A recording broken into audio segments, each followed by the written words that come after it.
He should acclimate to rather quickly. He might walk a little drunkenly at first, but if a couple days go by. Cats are really unique because they're the only pets we have that we just give free license to roam wherever they want if we let them outside. People who've said that they want to track their cats think they know generally where their cats go, and it seems that most of the time they're not right about where their cat goes. Wait a second.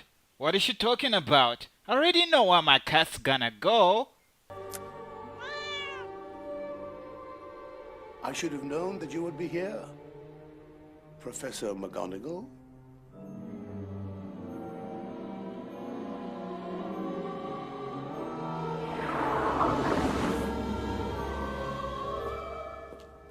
Good evening, Professor Dumbledore. Okay, so I take that back. How could I possibly know where my cat's gonna go? See what I did there? Cat Tracker is a project we started because we wanted to know where these cats went. Cats are known globally as a big threat to conservation because they kill so many animals.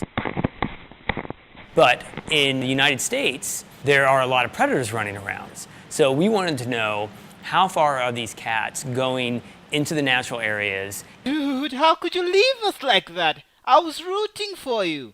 What I did there? I tried so hard and got so far. And are they actually a threat to our native wildlife that lives there?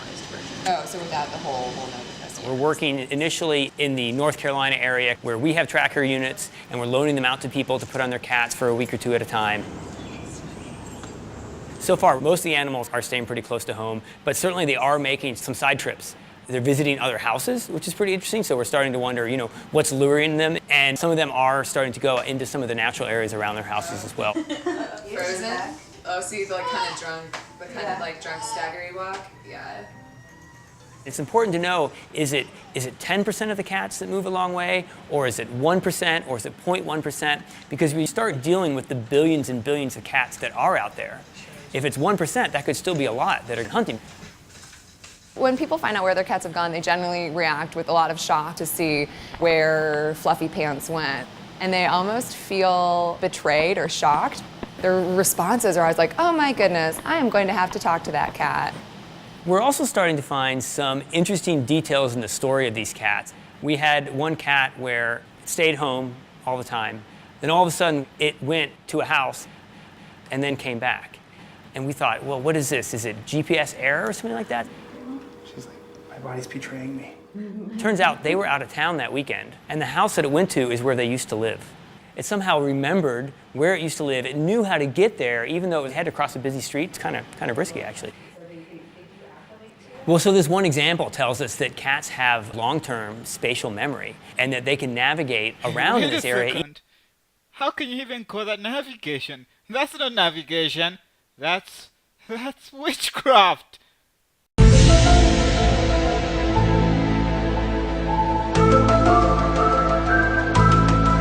Even if 99% of the time they're only in their backyards, what we want to do is really crowdsource this, take this into the world of citizen science, so it's not just a few scientists tracking a handful of animals, but hundreds of volunteers tracking hopefully thousands of cats. We generally advocate that people keep their cats indoors. But if you do let your cat out, we just want to know where are they going and try to understand some of the biological phenomenon. So, Hey, why is he talking about these things like we all don't know what cats go to do outside? They go to do this, and to visit their girlfriends.